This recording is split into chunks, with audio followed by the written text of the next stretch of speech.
messed up my recovery by using crutches for so long because everything got all tight. I should have been trying to bounce off of it as soon as possible. When I was a young man, I would have been. Right. And it just for sure.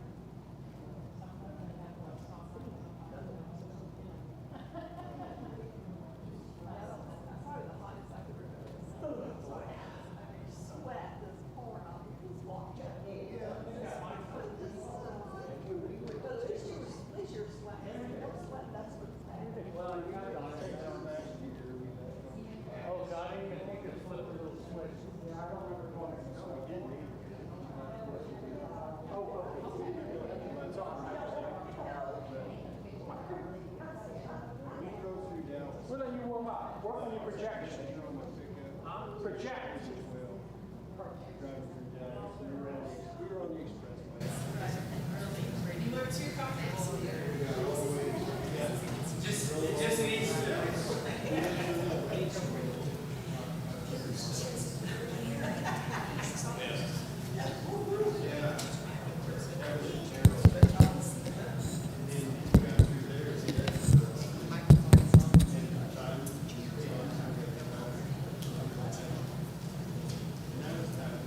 Okay, we're going to get started closer to on time today. You know, so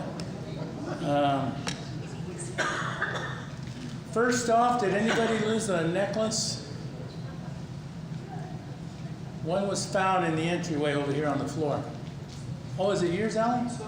Okay. Just checking. For my necklace, if it was here, but mine's here, so. Oh, okay.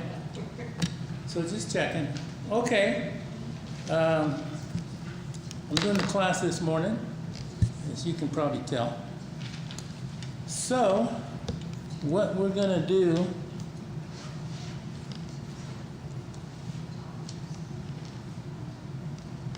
is, when I do class up here, I do it usually on a topic.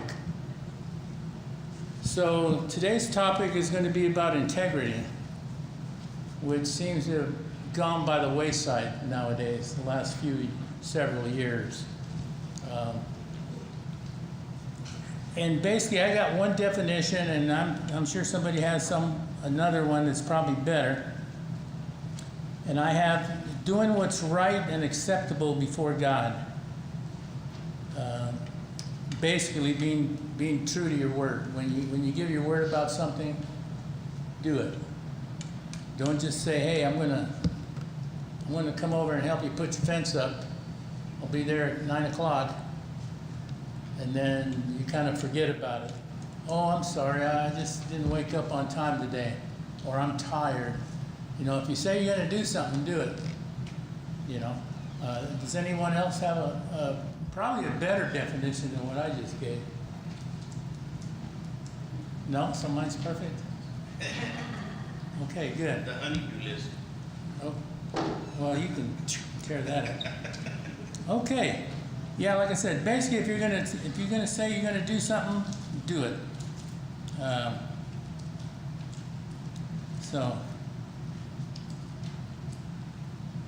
Let's see. And then we got Moses. He's judging for people, for the tribes, when all these disputes are going on. But his father-in-law Jethro tells him that it's too much of a burden to do by himself. So, and then Moses starts telling the leaders of the Israelite tribes about promises and vows. So I'm going to read the first one, Numbers 30, verses 1 and 2. If somebody can look up Job chapter 2, verse 3, and then Job chapter 2, verse 9, and then we'll jump down to Job 27, verses 3 through 6. So the first one will be Numbers 30, 1 and 2.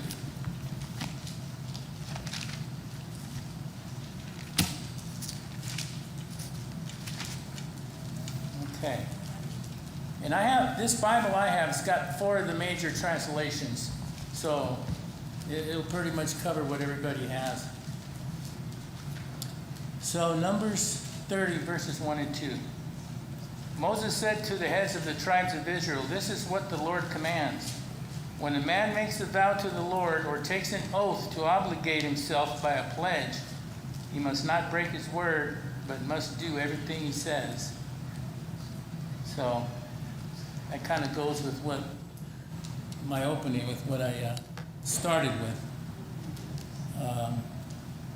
And then Job is just one of several people in the Bible that displays some tremendous integrity. Does somebody have Job 2, verse 3?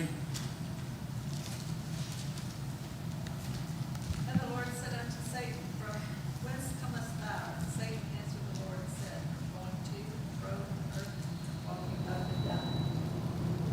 Well, that's 2, sorry, 3. 2 and 3. 3. Okay, and the Lord said unto Satan, Hast thou considered my servant Job, that there is none like him in the earth, a perfect and upright man, one that feareth God and is with evil, still he holdeth fast his integrity, although thou wouldest be against him and destroy him without cause. Okay, can we expound on that just a little bit? I mean, in some translations, it has the word integrity. Other translations use being upright. Upright. So this Being an upright. Be upright. And that doesn't mean, standing upright on 2 feet. It means being, hey, do what you say, be true to your word. I've seen too many people, been around too many people, like I said, that will tell you something and then not do it. So basically, if you say something, you're going to do something good. So, any other comments on that before we go to verse 9? No? Okay. Who's got verse 9? Chapter 2, verse. His wife said to him, "Are you still holding on to your integrity? Curse God and die." Okay, now, why do you think she said that? Anybody have a guess? Well, not a guess, but why would anybody's wife say that? Okay. Well, what happens is Job goes, and it's common knowledge. Everybody should all these trials, everything like the weight of the world gets dumped on him, and basically his wife is saying, "Hey, why do you still support God? Why are you still with God? Look at everything He's allowed to happen to you. You know what? Just basically just get it over with and die." It's kind of harsh, but I don't know. Maybe you got to put yourself in her place a little bit. She's watching all this stuff happen to her husband, and to him, it's a test. It's a challenge to maintain his integrity, to maintain his faith, to believe in God. He said, Remember, "Hey, she's lost all her kids though, too. Just not, she's lost her kids. that's true." Plus all their stuff they their money, their riches, their animals, everything. You know, back in those days, you don't get much more rock bottom than that. But when things like that happen, there's been some things happening with my kids and my immediate family. I said, okay, well, you're going through all this right now, but guess what? When you're on the bottom, where do you have to go? What's left to go? Up. Yeah, you reach the valley, the lowest valley, nowhere to go but up. I mean, I use the initials when a lot of things, the letters, a lot of things I discuss is PMA. That's having a positive mental attitude. Most people don't do that. Most people don't want to do it. It's like, well, what can I do? Look what happened. Oh, well. I tried. But, okay. And how about, who's got Job 27, 3 through 6?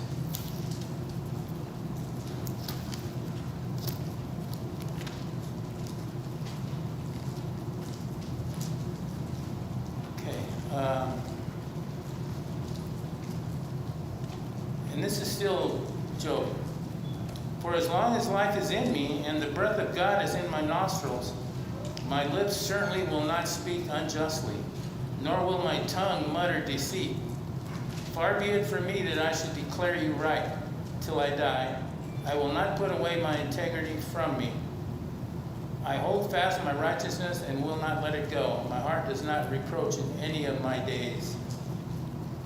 So that's just a reinforcement of what the other two verses.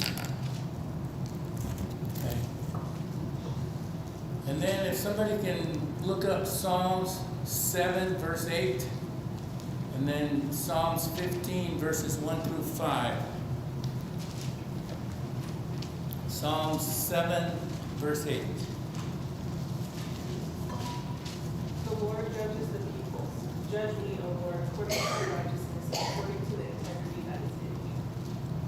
Okay. So the Lord himself, judges, looks down on us and judges our integrity. Is this guy true to his word? Is this guy true to what he says? Or when there's a saying, I don't know if they still have it now, but it was back in the day, when the going gets tough, the tough get going.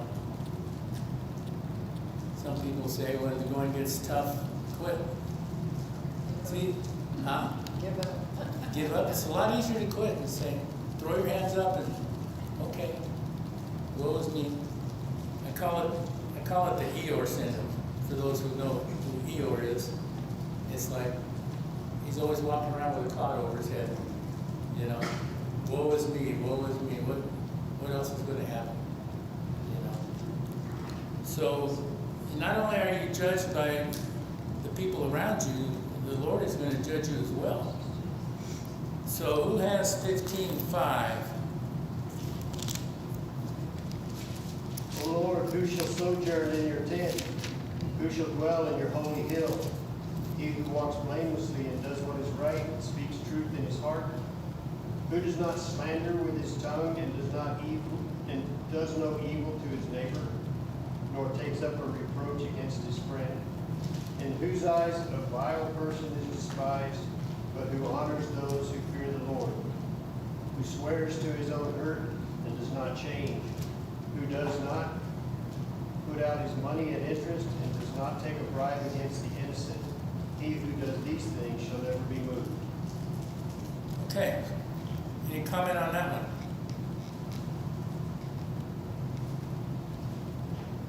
No? Okay, Ed? Some of these verses, it's just another reinforcement of the topic. Now, we talk about some people that had little or no integrity, tax collectors of the day, back then. You know, yeah, they were collecting money, collecting taxes for Rome, but, you know, let's face it, there wasn't a whole lot of accountability, shall we say, when you got so many of them out there. So if they take in, I don't know, 10 coins, what happened a lot of the time is they hold back a little for themselves. So, I mean, that's kind of cheesy if you ask me. That's just one of the groups, the labor groups. They were always cheating people out of what was due. Okay, let's go to Titus 2, verse 7.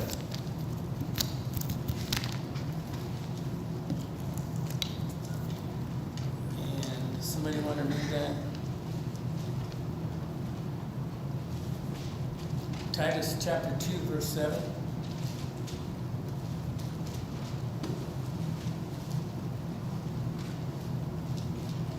Anybody? Okay, I'll read it. In all things show yourself to be an example of good deeds, with purity in doctrine, dignified. And another translation says, in everything set an example by doing what is good. In your teaching show integrity, seriousness, and soundness of speech that cannot be condemned, so that those who oppose you may be ashamed because they have nothing bad to say about us. So, I mean, if you're honest and truthful and all that other stuff that goes along with it, what can anybody say about you? You know, they can try and badmouth you, but really what's, you know, if you know the truth and you act accordingly, nobody can say anything about you. Or they can and, you know, try to smear you, but I don't think anybody's going to pay that much attention of the people that really know you. So, it's just another reinforcement. You know, I got a little note here. We should display integrity with everyone that we come in contact with every day and in all circumstances. So, is there any comment on that? Anybody want to expound or add anything? No? Well, I think one of the most important parts of that is what you spoke about earlier. Whenever you tell somebody yes, it's make it yes. You tell them no, you know. But I then Be good to your word. there's another term, it's your yea be yea or your no be no, Right. you know. Am I saying it right? It's maybe next, Okay, you're but the, it's safe, I mean, okay. Yeah, On the other side of that, I've found that, I mean, there's all kinds of definitions of integrity. Mhm. And I was introduced to the corporate definition of integrity a long time ago. And that one covers like 7 different channels. But one of the things that I, as I've lived, basically, a man of integrity doesn't say anything if he doesn't have anything to say. And I found a lot of people that I found later on that I couldn't really trust, they talked all the time. yeah, this goes integrity goes hand in hand with building trust or having trust in somebody. No, I better not. I was going to say, I go off on a tangent about politicians. You know, you talk about a lack of integrity.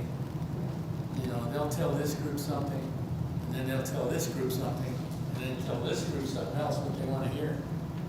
We had Say yes to everything and do nothing. of all people, we had one of my former chiefs of police. He was getting ready to retire, and he wanted to run for mayor.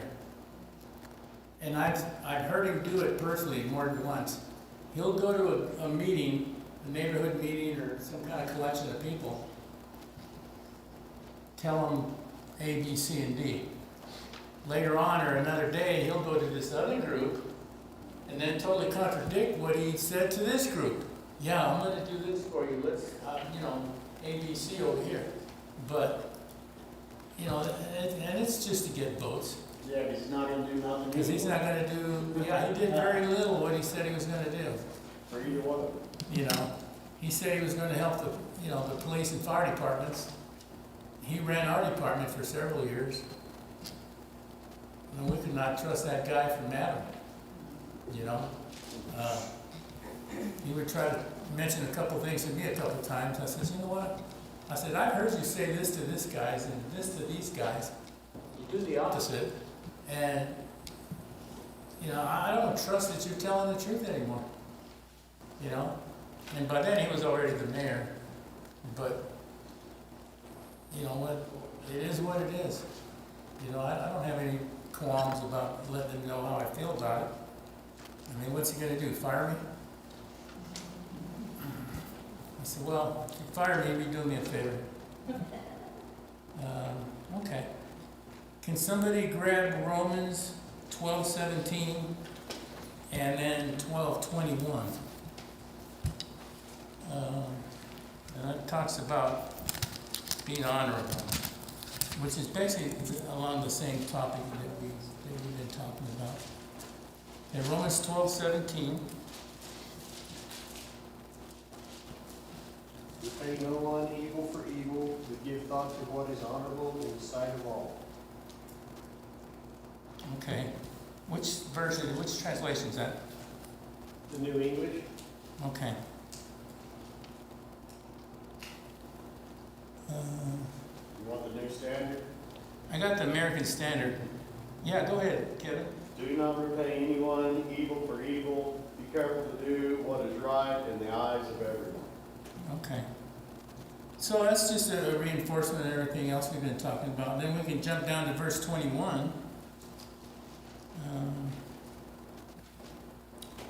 Do not be overcome by evil, but overcome evil with good. Okay. Now I'm sure everyone in here has been around people that don't do that. Whether it's at work, for those that are still working. Unfortunately, and I can only speak in my case, well, it's been bad. It was bad in my profession. But a lot of times your own immediate family will, let's see, how can I put this politely? Dump all over you, I guess, so to speak. Your own, and it can start out with brothers and sisters, cousins, uncles and aunts. I've had it from one spectrum to the other, And then they get upset when they say, hey, I'd go, hey, you're supposed to be over here at 9 o'clock this morning, what happened? Well, I got busy. But yet, when they ask you for a favor, it's like, okay, you're gonna be here, right? I need you to be here, we need to get this done. But, they want the other side of the coin. Do as I say, not as I do, so to speak. Okay? And then going along with that, and I use this term a lot, and I don't know if I wear it out or what, but back in the day, when you said something, there was a time that your word meant something. Your word was important. Your word meant something. A lot of agreements that nowadays people want a written contract. That, can I get that in writing? And referring mostly to the men here, a handshake meant, was golden. You got my hand, or they said, can I have your hand on that? Will you shake my hand on that? And if you did, that was a bond that wasn't to be broken. And people took it seriously back in the day, however far that was. But I'm kind of up there a little bit, but I'm not way up there, but I've gone through that several times. I'd say some things, and people say, well, let's shake on it. Nowadays, everybody wants everything in writing right now, which isn't worth the paper it's written on, usually. But I don't know how we got away from that. It was one of those things I thought would never go away. Now, too, when you lose your integrity, when you lose your word, when you lose your trust, how hard is it to get that back? In some cases, it's almost impossible.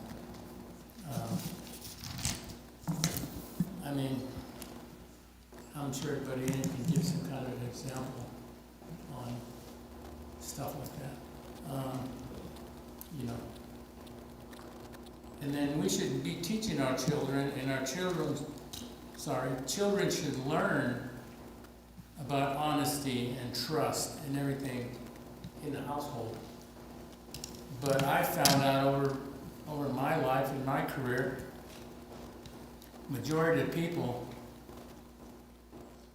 they want or they expect teachers and the police to raise their kids, show their kids right from wrong, do this, do that. And then when the parents fall short, especially in the home, that opens up other avenues to these kids.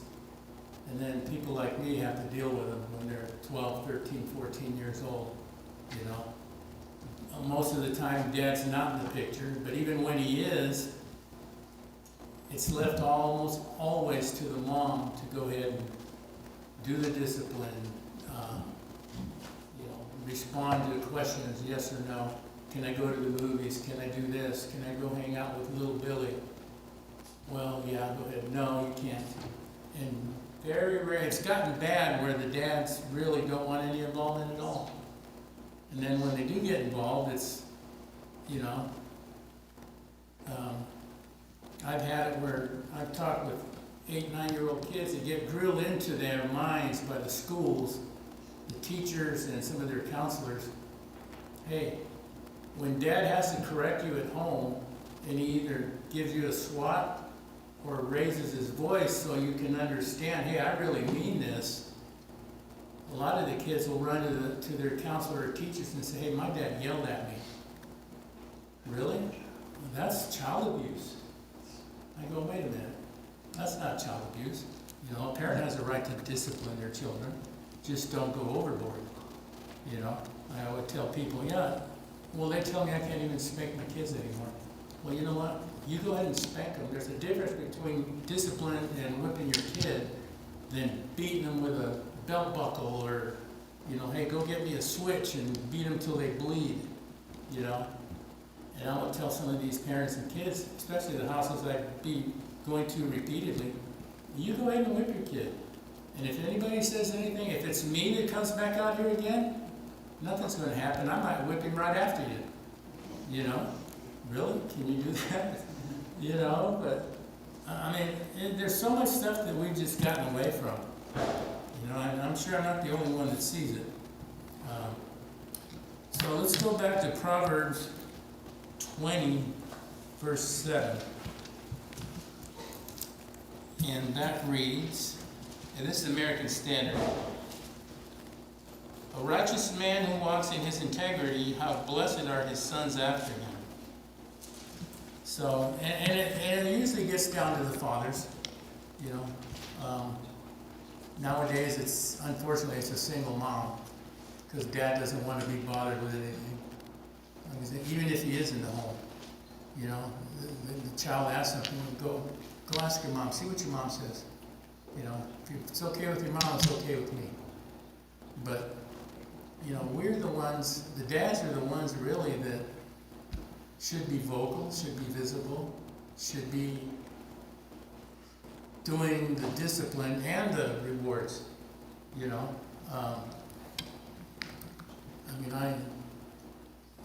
And everybody falls short. You know, the older your kids get, then you wonder if you're doing the right thing. Am I doing what Mr. Smith next door does? Well, you know, his kids are a whole total different circumstances. You know, what applies to them may not apply to you, and vice versa.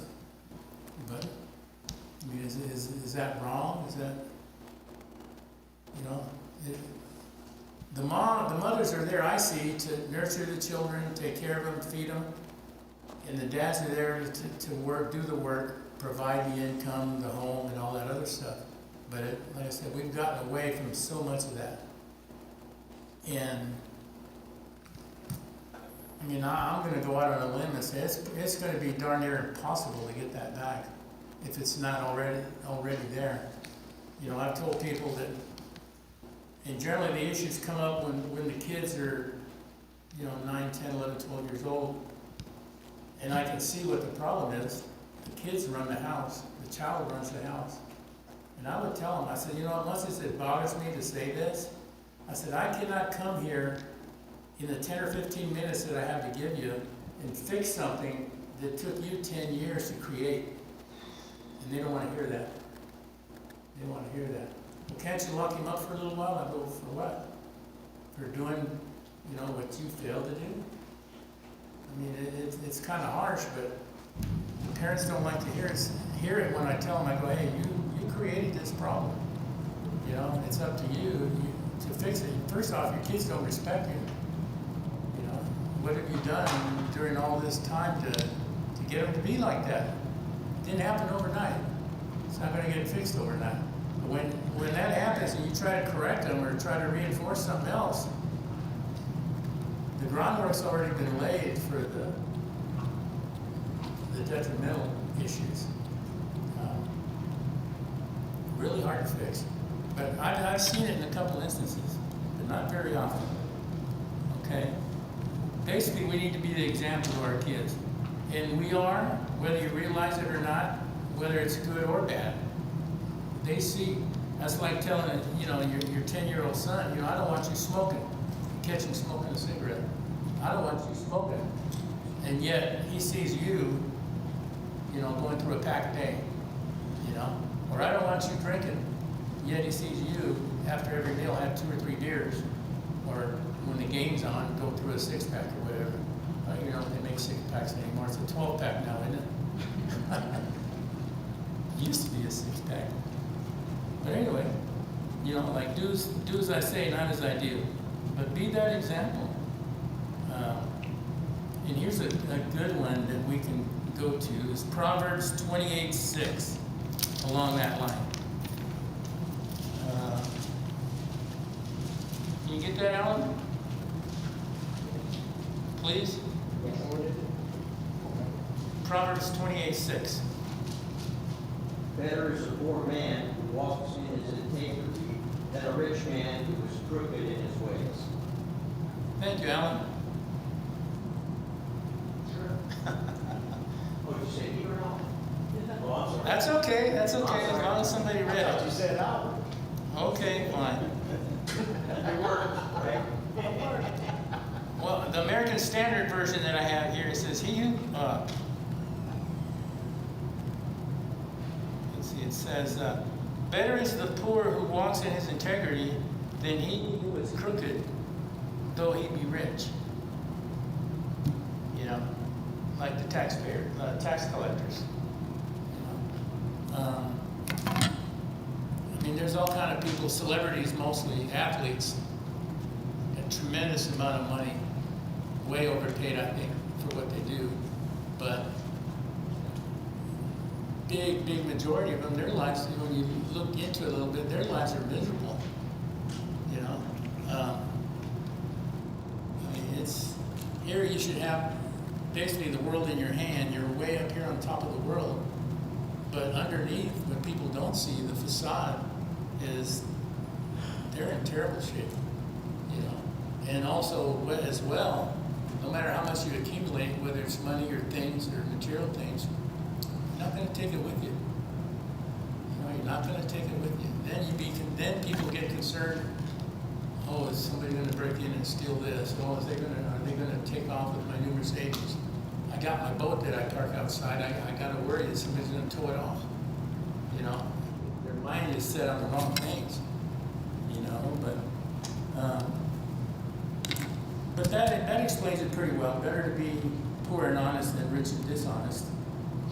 And also, there is no wrong time to do the right thing. None at all. You know, no matter what circumstances we get presented with, there's always a right way and a wrong way to do it. Unfortunately, a lot of people, well, few people, try to take the shortcut, try to be the swindler, and say, hey, I can, and it's usually, unfortunately, it revolves around money. You know, I can take this and nobody's going to know, or things along that nature. Who's going to know? Who's going to see? Well, God sees everything. I can hide it from you and you and you and you. As long as you don't see me do it, or I don't let anybody see me do it, guess what? And we're all going to be accountable. Okay. Any comments on that? Okay. And one example that this just floors me. I heard it on the radio about a month ago. This guy goes into KFC, I don't know, I forget what town it's in, and he's getting one of those little box meals, not the whole bucket. But he goes in there, pays for his meal, gets home, opens up the box, there's no chicken, but it's full of money.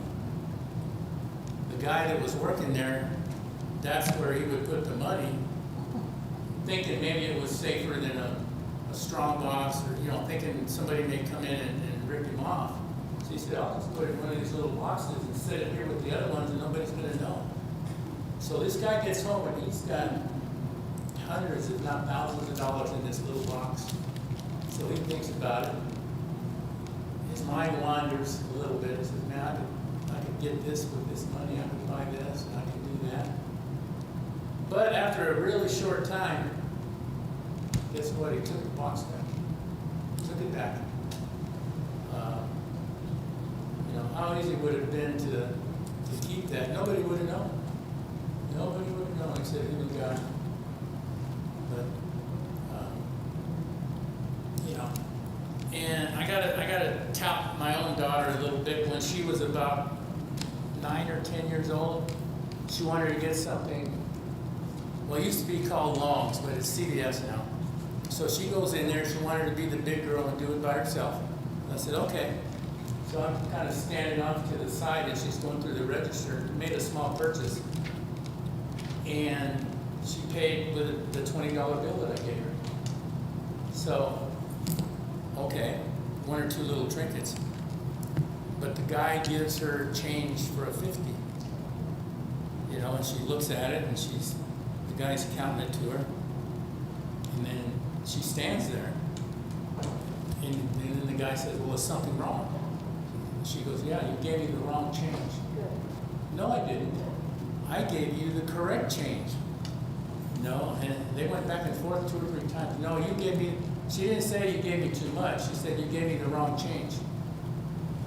So I was watching what was going on, and I walked over there and I said, hey, she's being honest, because at the end of your day, when you gotta make your count, you're gonna be $30 short, at least $30.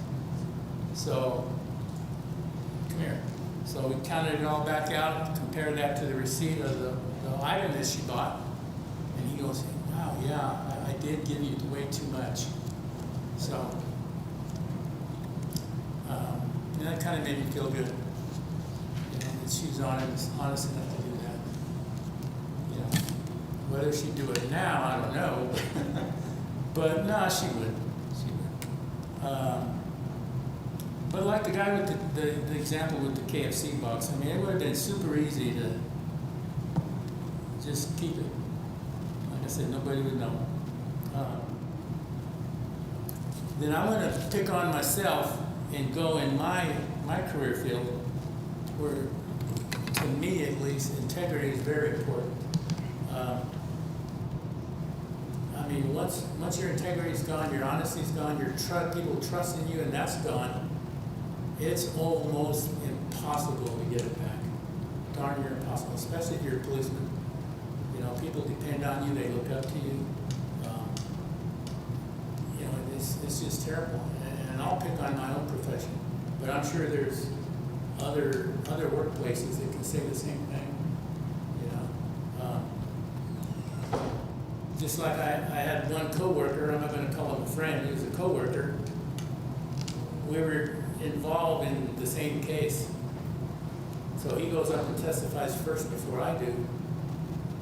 And because he messed up a little bit, he's going, you know, he tells the judge what should have happened. And as he's doing that, I'm looking at him from where I'm sitting, and I'm going, like, dude, were we at the same place? You know? And I'm thinking to myself, that didn't happen that way, you know. And if you do that enough, eventually it's going to come back to bite you. You're going to get caught. Your word is nothing now when you go testify from then on at the courtroom, especially if it's a lot of times at least where I was at, you're going to go before the same judges again and again and again, and they're not going to believe you. Why should I believe this guy? You know. I helped a friend of mine that, let's see what happened. I think he got a speeding ticket. But the officer that was there, I went with him to the traffic court, and he was just embellishing what he thought had happened. And then what was funny about it, before my friend's case went up, usually all the officers sit together, but this one guy, he was over here, and officers from his own department were sitting over here. So afterwards, I said, hey, how come you guys aren't all sitting together? He goes, no. We don't want to be around that guy because he's not honest all the time. And those are his own guys that he works with. You know? So, I mean, for us, it's important. You know, testifying in court, embellishing police reports, and even, of course, it's in some of the bigger cities, but I'm sure it's trickled down, taking a bribe. Hey, I'm going to give you $500 if you just turn around for about 5 seconds, you know, so I can get out of here. Okay. And I've known some guys that do that, you know. But like I said, as Christians, we should have and demonstrate the highest integrity that we can. You never know who's watching or who's listening, you know. So that's kind of the deal with that. We should live our lives like we don't have anything at all to hide, because we don't, you know, if you're honest with yourself. Then I want to conclude with 2 Corinthians 5:10. Kevin, can you get that for me, please? 2 Corinthians 5:10.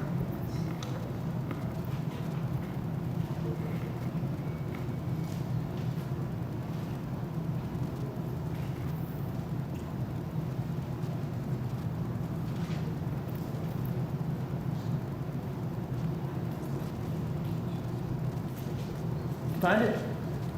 Yeah. Okay. For we must all appear before judgment seat of Christ, so that each of us may receive what is due us for the things done while in the body, whether good or bad. Okay. So if that doesn't dissuade you in the back of your mind from thinking you can get over on somebody, you can be dishonest, you can cheat people, I don't know what else will. Everyone's going to be judged accordingly. Good things you do, bad things you do. I mean, that's pretty much it in a nutshell. I can't say it any plainer than that. Okay, so that concludes this lesson on integrity. Does anybody have any comments or questions, or hopefully I did a halfway decent job. Anybody? No? Come on, Nate. Okay, we're getting ready for worship service, and I know, is he going to be here? So I was just wondering, he should be on his way. Okay, I know Corey's going to do a good job. So, and if he's not here, I got.